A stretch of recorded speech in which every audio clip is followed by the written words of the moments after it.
바울 사도는 한 번도 만나보지 못한 로마의 성도들을 위해서 편지를 쓰고 있습니다. 우리가 함께 읽는 이 로마서가 로마의 성도들을 향해서 바울 사도가 쓴 편지이죠.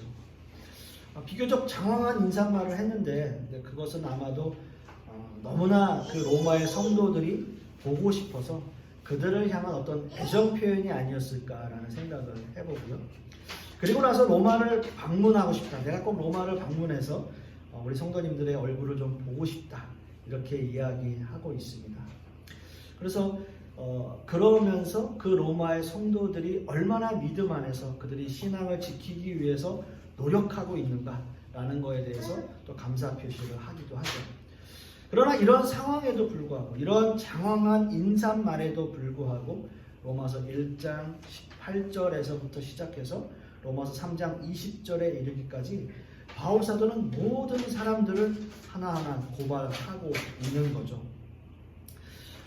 예를 들자면 마치 이사야 선지자가 이사야서의 말씀, 자기가 어떤 그 말씀들을 선포하는 데 있어서 대부분의 선지서에서는 자신이 어떤 소명을 가졌고 나는 누구이고 내가 하나님 앞에 어떤 소명을 받은 사람입니다 라는 자기소개를 먼저 하게 돼 있어요.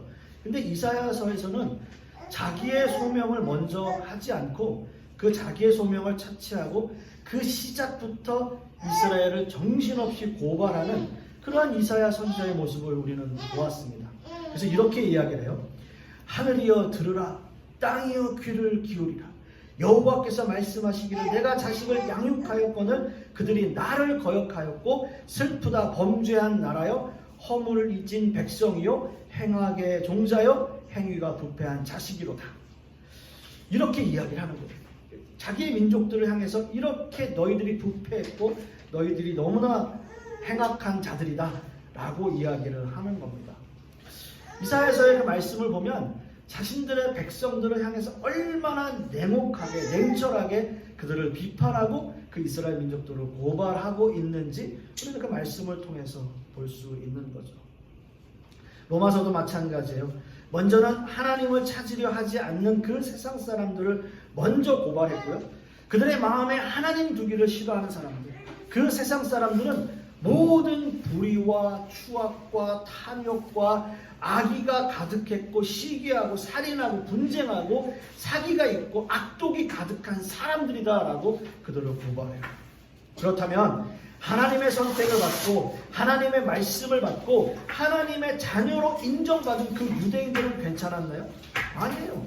그들은 하나님의 자녀로 부르심을 받았지만 그들 역시도 하나님 앞에 범죄하는 그런 모습을 보였다는 거죠. 그래서 바울 사도가 이야기합니다. 유대인이라 불리는 네가 이렇게 행할 수 있냐?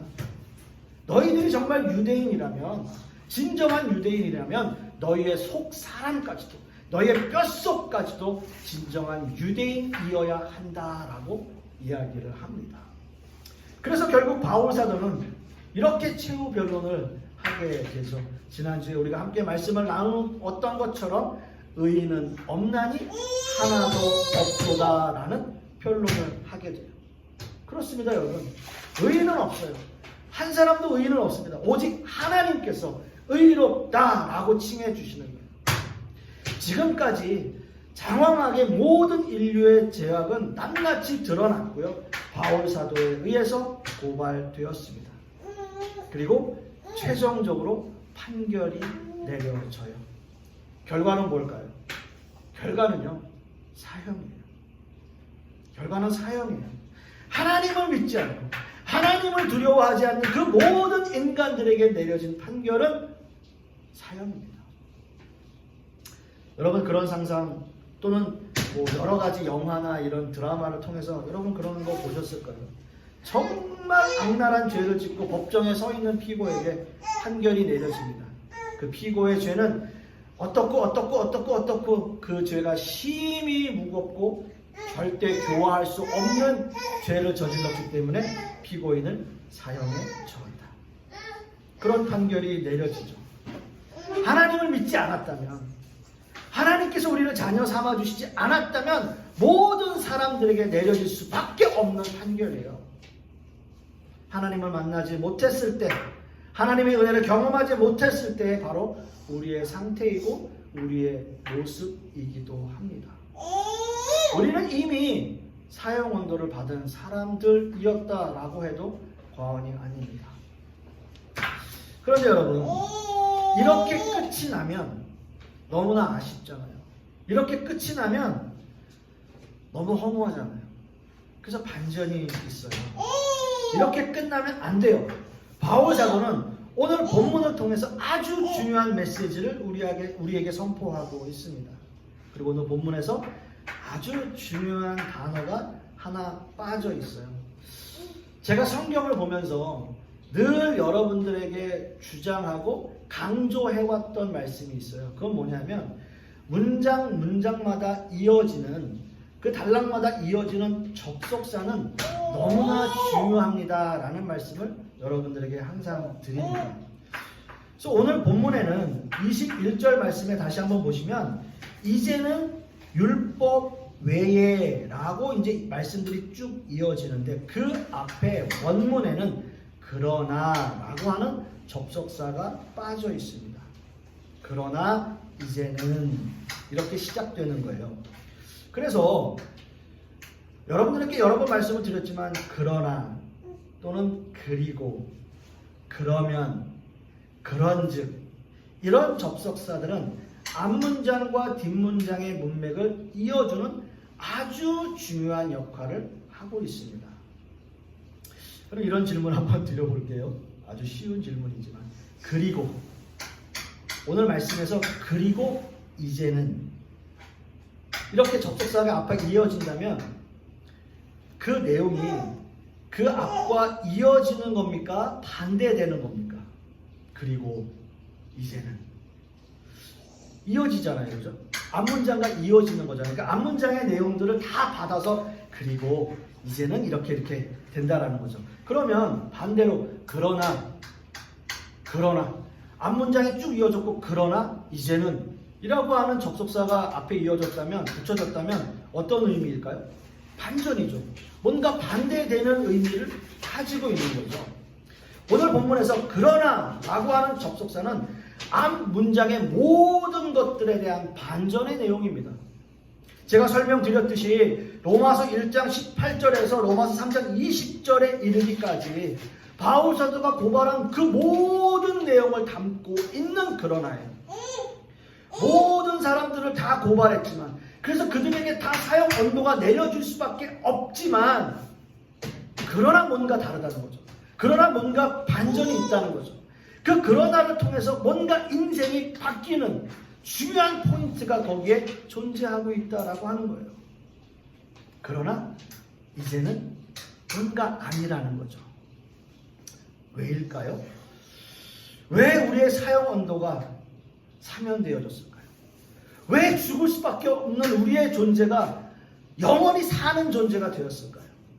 죄송하지만 어느 누구도 이 상황을 정확하게 설명할 수 있는 사람은 없어요. 왜냐하면 이 사건은 오직 하나님의 은혜로만이 가능하기 때문에,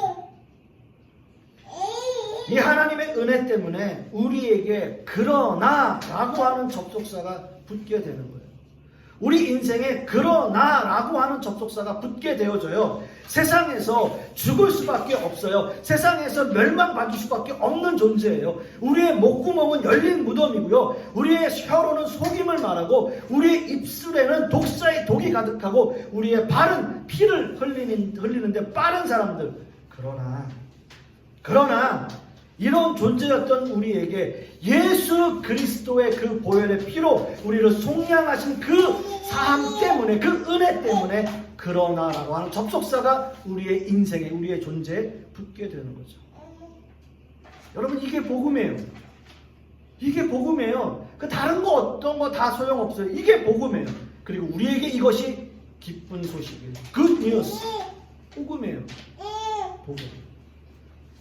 사랑하는 성도 여러분, 요즘 이 시대의 신앙들의 모습에는 이런 신앙의 반전을 찾기가 너무 어려워요. 그러나라고 하는 이 단어를 잘 생각해 보세요. 그러나라고 하는 이 단어가 우리에게 주는 의미는 우리가 그렇게 은혜 받은 사람들이었기 때문에 우리는 철저한 회개와 하나님 앞에 반전의 모습이 우리에게 필요하다는 것. 하나님께로 돌아간다는 것은 우리의 인생에 있어서 엄청난 반전을 의미합니다. 근데 하나님, 그렇게 우리가 은혜 받은 존재임에도 불구하고 많은 신앙인들은 이런 회개를 의미하는 반전의 신앙생활을 추구하지는 않아요. 왜요? 그냥 편하게 신앙생활하고 싶은 거예요. 편하게. 남 간섭받지 않고 오히려 내 인생에 그런 반전이 생기는 거에 대한 두려움이 있어요. 그래서 신앙에 좀 소극적이 돼요. 교회도 좀, 우리는 아닙니다만 좀 큰 교회 가서 얼굴만 빼끔, 그리고 이렇게 나갈 때 누군가 잡으면 불편해. 점심 같이 하시고 하지. 아유, 아니, 그냥 나를 모른 척 해줬으면 좋겠어요. 나갈 때 사람들 밖에 이렇게 서 있으면 제발 날 좀 모른 척 해줬으면 좋겠다. 그러니까 아주 큰 교회 가면 다 모르니까 그냥 우르르 나올 때 그냥 같이 그냥 나와버리면 끝나는데, 예? 조금 이렇게 좀 이렇게 대부분 얼굴들을 기억할 수 있는 그런 정도의 인원수면, 나중에 새로 오신 분이면 이제 부교역자들 쿡쿡 찌르죠. 저기 얼굴 모르는 분이야. 가서 어떻게 오셨어요? 이렇게 이제 되잖아요. 그 자체가 불편하다고요. 네? 소극적이 돼요. 신앙생활은 너무 소극적이 되는 거예요. 그걸 또 싫어하고. 그래서 뭐 어떤 좀 이제 목사님들은 또 그게 불편하니까 아는 척을 하지 마라. 근데 또 한 3주, 4주 나왔는데 아는 척 안 하면 섭섭해요. 뭔가 마음에 살짝 내가 이렇게 3주, 4주 나왔는데도 날 몰라주나? 이렇게 또 섭섭해하기도 하고. 그러니까 뭔가 좀 그 안에 미묘한 그런 게 감정이 있는 거죠. 요즘 시대의 교회도 마찬가지입니다. 교회에서는 이런 반전의 신앙을 가르치길 원하지 않아요. 왜요? 사람들에게 철저하게 회개하십시오, 회개하십시오, 반전의 신앙을 가지십시오, 이런 얘기를 하는 것을 별로 좋아하지 않아요. 어떻게 하면 복을 받을 것인가? 어떻게 하면 우리가 신앙을 통해서 좀 긍정적인 삶을 살 수 있나?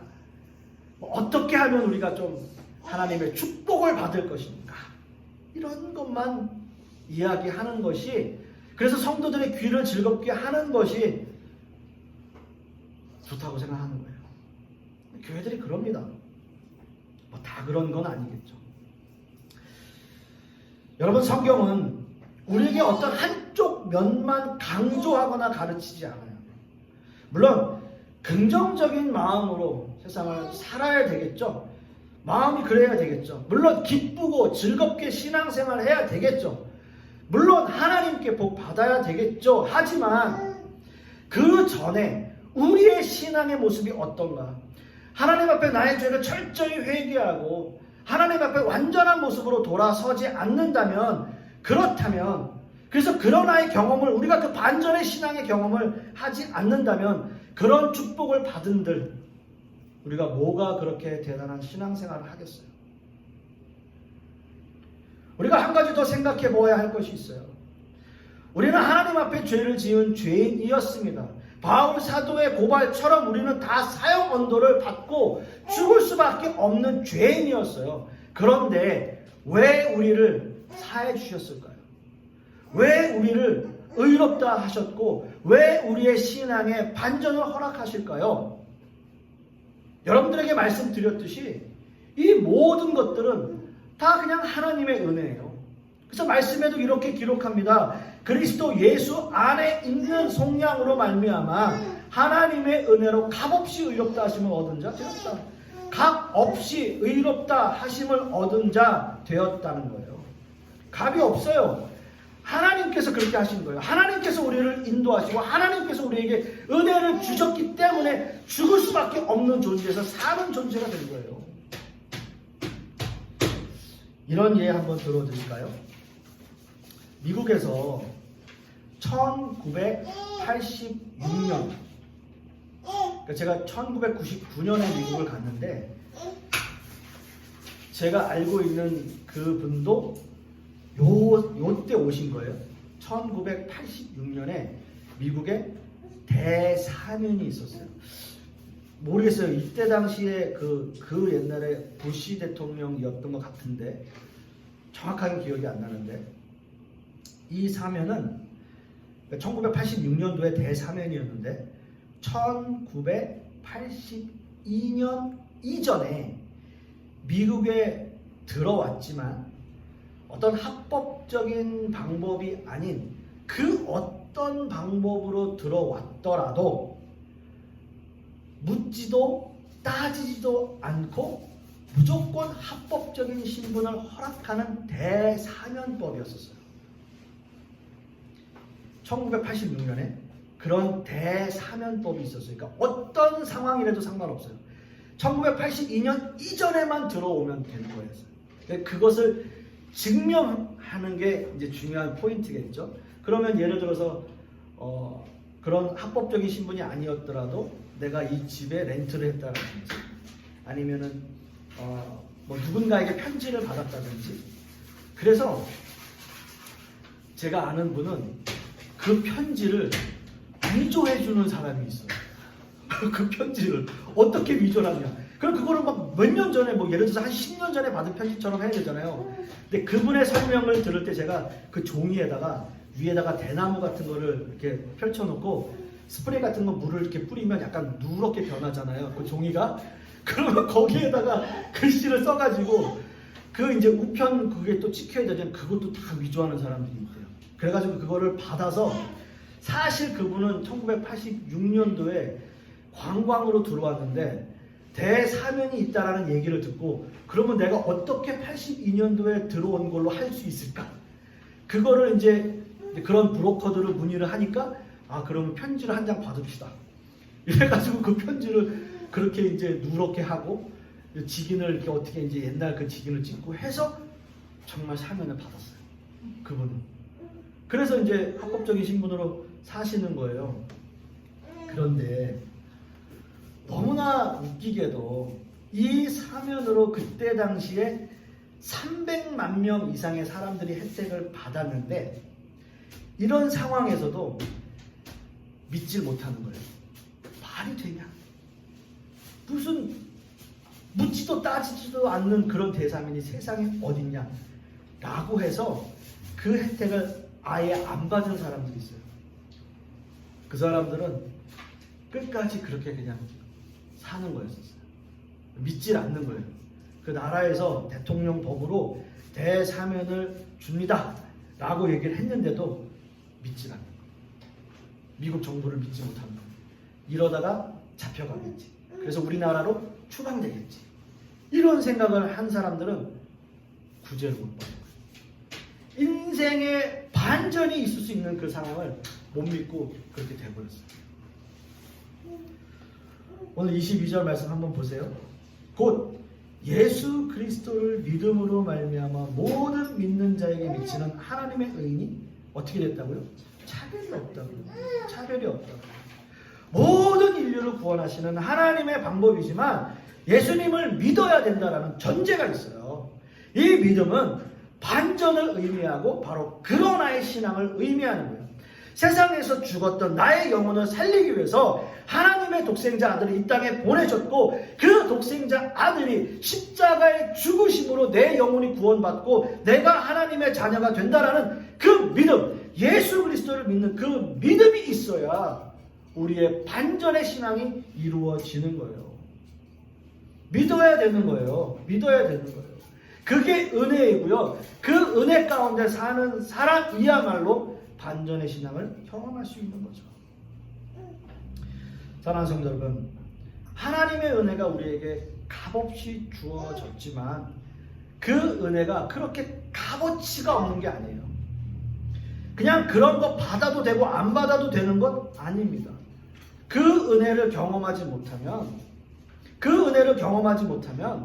우리의 인생은 그냥 그렇게 살아왔던 대로 그렇게 죄악된 모습대로 살아갈 수밖에 없고 결국은 바울 사도가 최후 변론을 했던 것처럼 모든 사람들에게 내려지는 그 사형 선고를 받을 수밖에 없는 거예요. 그러나 그것을 내가 믿고 내가 그 하나님의 은혜를 경험하고 내가 그 반전의 신앙을 경험하기 위해서 노력했던 그 은혜를 경험하는 사람은 그 은혜가 얼마나 값진 것인가를 우리가 기억하고 하나님의 은혜 가운데 반전의 신앙생활을 할 수밖에 없는 거죠. 사랑하는 성도 여러분, 저는 여러분들이 그렇게 살기를 소망합니다. 여러분들이 진정으로 그 은혜를 증명하고 그 은혜 가운데 살아갈 수 있는 저와 여러분 되기를 소망해요. 싸구려 은혜? 아닙니다. 값없이 주셨지만 값을 매길 수 없는 정말 값비싼 은혜를 우리는 경험하고 살고 있는 거예요. 여러분들의 신앙에도 그런 반전이 경험되어지고 그 그러나의 신앙을 우리가 함께 누리며 살아갈 수 있는 저와 여러분 되실 수 있기를 소망하겠습니다. 기도하겠습니다. 하나님, 참 감사하는 것은 세상에서 죽을 수밖에 없는 우리들이지만 하나님께서 우리에게 반전의 신앙을 경험하게 하시고 은혜를 값없이 주셨으므로 우리가 그 은혜의 삶을 살아갈 수 있게 하신 그 은혜, 그것이 얼마나 값비싸고 값진 것인가를, 그리고 가치가 있는 것인가를 우리가 다시 한번 깨닫게 됩니다. 간절히 소망하기는 하나님의 은혜 가운데 살게 하여 주십시고 더욱더 하나님의 말씀의 뜻대로 살아가는 우리 모든 성도님들 되게 하여 주시옵소서. 이 모든 말씀 우리 주 예수 그리스도의 이름으로 기도하고, 이제는 우리 주 예수 그리스도의 은혜와 아버지 하나님의 극진하신 사랑과 성령님의 내주 교통하심이 오늘 말씀을 통해서 반전의 신앙을 경험하기를 소망하는 우리 하나님의 백성들 머리 위에, 그 자녀들 위에, 그 사업과 직장 위에, 그리고 우리 풍요로운 교회 위에 이제부터 영원토록 함께 있을지어다. 아멘.